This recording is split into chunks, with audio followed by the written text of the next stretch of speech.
So, good afternoon. Today is Thursday, I think, July 29th, and we're still in 2021. These are more remnants of an old woman. That's all I can say. Trying to share my thoughts with you guys out there in your worlds, your orbits this Thursday. I'm going to invite us not to sweat the petty. We don't sweat the petty. And I guess I need to say that I wake up unapologetically black every day. And that anything that costs me my peace of mind is too expensive.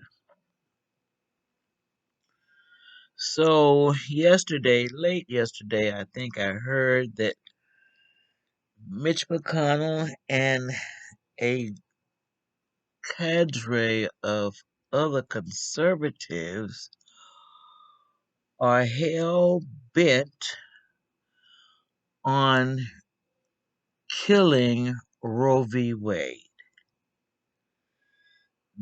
I don't understand how men have any rights about a woman's body.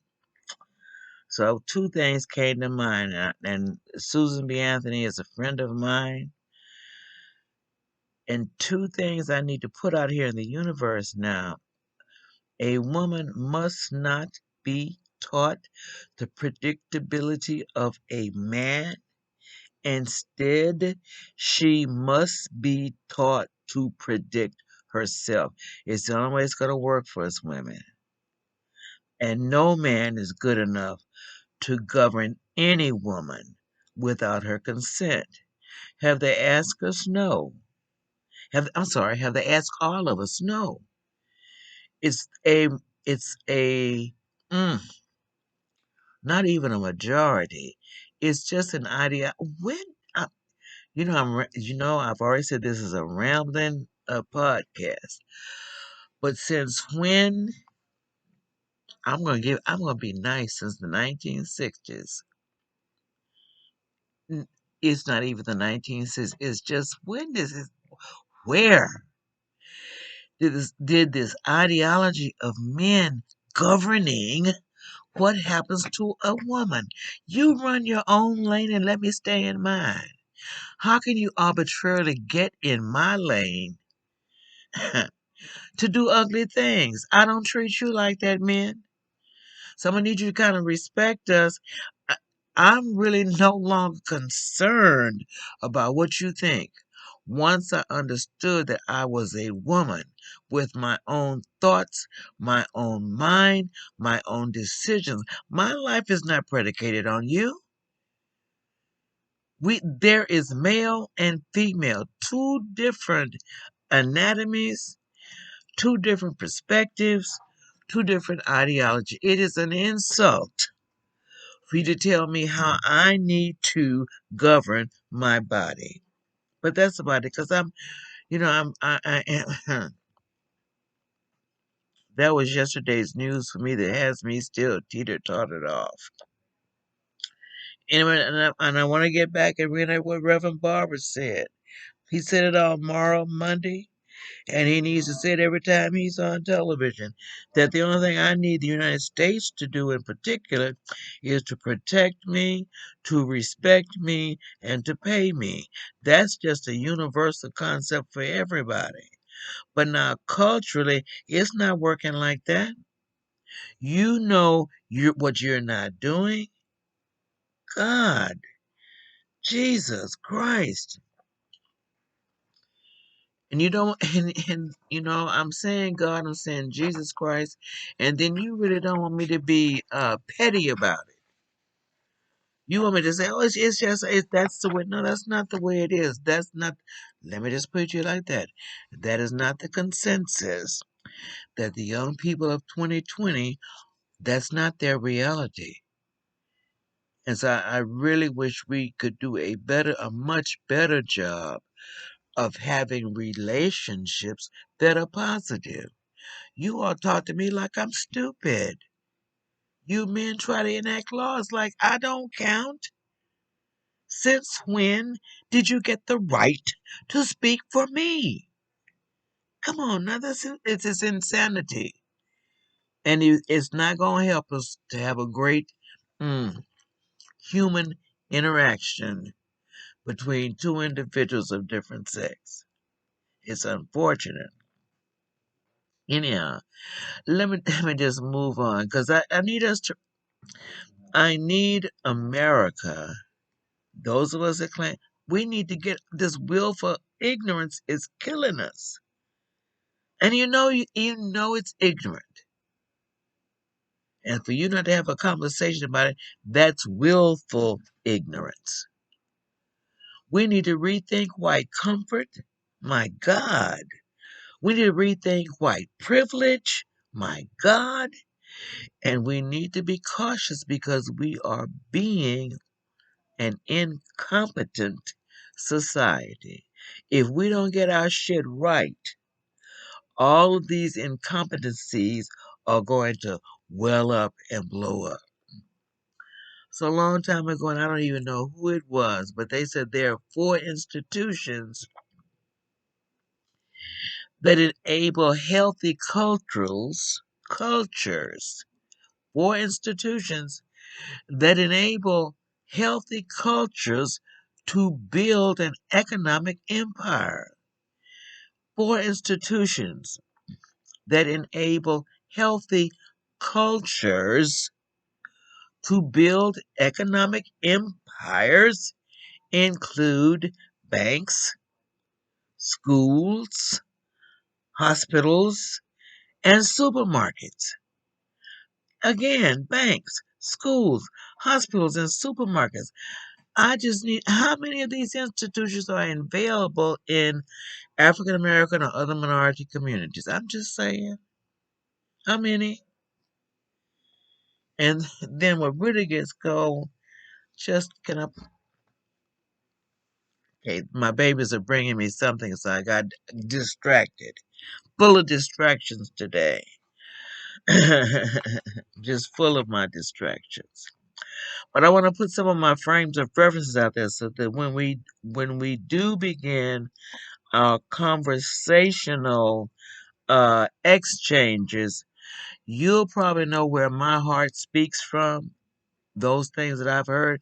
I've already indicated I'm an old lady, and these are the rambling thoughts of an old lady.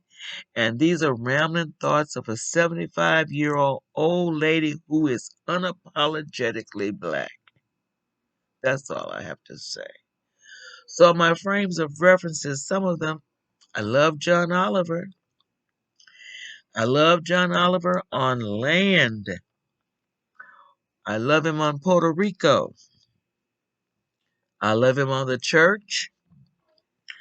I love him on John Dillerman, that Dutch children's story. I love him on automation.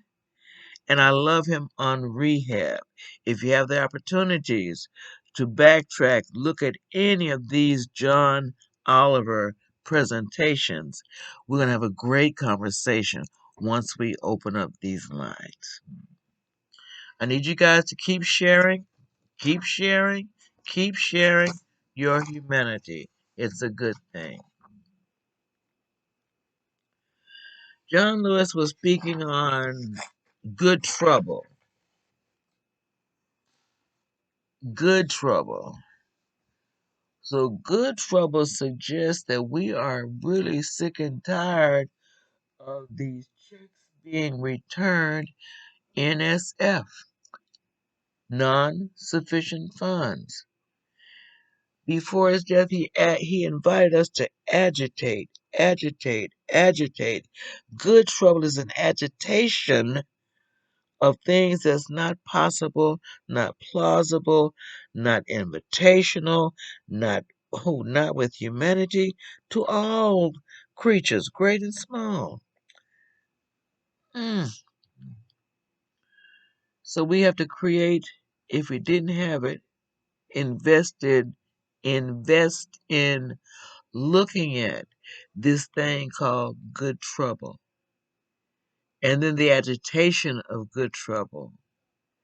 especially if we start exploring this agitation that has to come for children, for women, and for economics.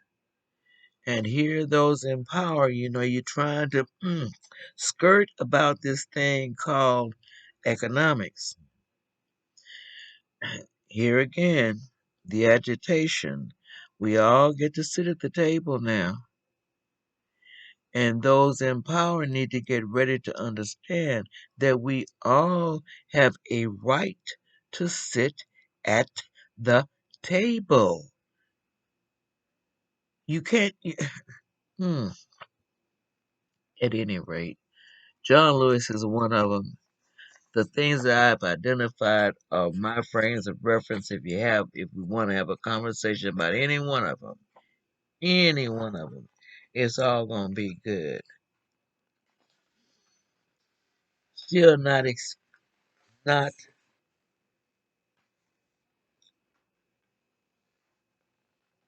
today is a loss for words.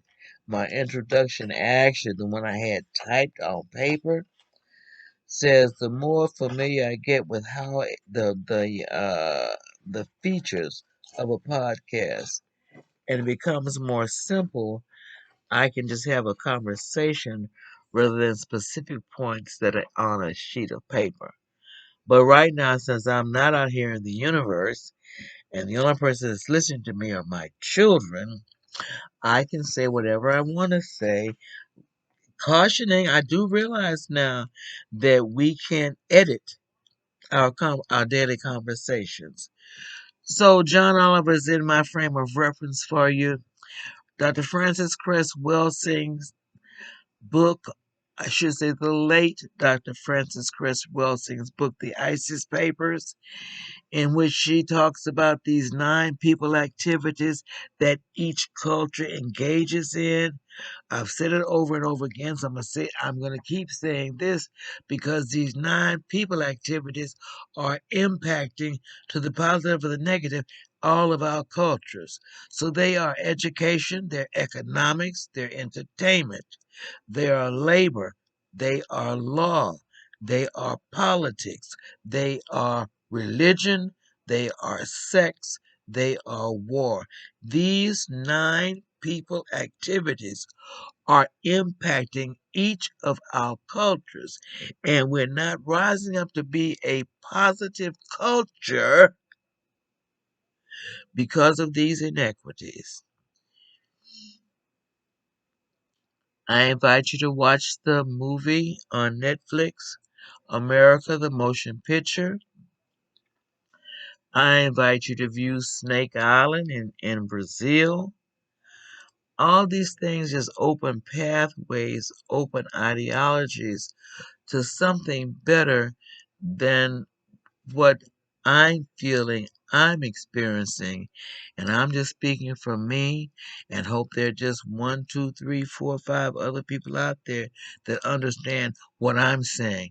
I'm not trying to be for everything. I'm just speaking about my random thoughts that are troubling me and my soul and my spirit right now. I understand that all people are different people. I understand that we need to have a respect for all people and all people and their thoughts, their activities have a right to be sitting at the table and heard. Again, the best does not exist. So there's not going to be a more perfect anything and a more best anything. We have to work with the skill sets that we have. And these were really, really, really random thoughts today because there's a lot going on.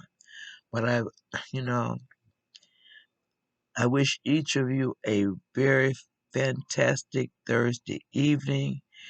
And as we get out, girding our loins for this thing called a Friday.